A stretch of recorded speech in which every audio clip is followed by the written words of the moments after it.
BJP na luchingba Leingak Asiga Chatminnariba Npp ki MLA sing Matamgi Matung ina Chap Chaba Wayel Lakkani haina National People's Party Npp ki National Vice President Yumnam Joykumar na phongdorakli wafam asing ngasi Npp Manipuri State ki tongan post ahumda nauna thau pugadaba sing taram opagi thaurun mahakna phongdokhibani thauram aduga mari leinana Npp ki National Vice President Yumnam Joykumar na hai BJP na luchingba Leingak tagi Npp na toklaba matung party asi hena mapangal kannaba nauna thau pugadaba miyosing asi hapani masiga iroinana lakadaba general election ki thorang tawbo oina party ki chap chaba fibam amasu semdaba hondarakpani Manipuri thokliba irang asi loishinbagi mami leiraktaba maramna party asina BJP na luchingba Leingak tagi tokpani haujikti party asi BJP ga samnadrabanina yamna pamba hengalakle BJP ga chatminnari matamdadi party asi BJP ga chap manana uramba adu ngasidi udre masina maram oiraga lamdam asige masak naiba miyoi kya NPP da changlaknabagi paw fawba horakle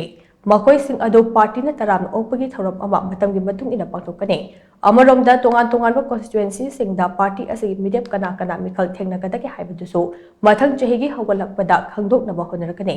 lakadawriba general election asidadi party gi thabak mapung fana thabak tawgadaba miyoi sing oina thaupu halakani haukiba general election de party gi thausu puba candidate su oiba kaya yawba maramna kudong chadaba kaya mayoknakhe lakadawriba general election asidadi madugi kudong chadaba adu thoktanaba silakani haina magna makha takhe paumi sing na hangba wahang amagi pakum piraduna Joykumar na makha tana hai hojik BJP ga chatminnariba Npp gi MLA sing ase party na haibada yadraba ngakthane madugi Wayel matamgi matung ina chap chana fangane state asida Npp gi MLA kharana chathariba thawung ase national president ta che thaduna khanghanba lekre state president su anaba amagi damak Manipuri wangmada leire adumobu party gi maiketi gi haiba MLA sing asida advisory notice thaduna khanghanba lekre makoi sing asigi mathakta komna thigalaba matung party na chap chaba action lawrakani haina Joykumar na makha tana phongdokhe ngasi taramna okhraba Npp Manipuri state ki thau pugadaba sing adude Npp women's wing gi state president Bala Sapam Npp Manipuri State General Secretary IT and Frontal Organization Laiton Jam Jayananda Amade Npp Manipuri State Youth President Thombam Bijarani ne Party si bu strengthen tongnaba aduga anoba state amani koina kanudagi gi Manipur gi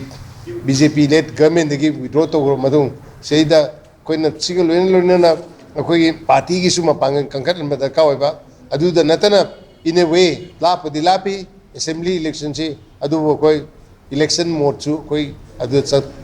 changjan ba hounaba gi damakta su ayamba khalaga haiba koi gi ngasi anoba appointment si pi gibani yadaba haiba yadaba kabuna sum tawbui wani consequences they will have to face in due course adu harga dum toge then akoi si price of the benefit Canada national president adu they have been cautionary natura advisory madi koi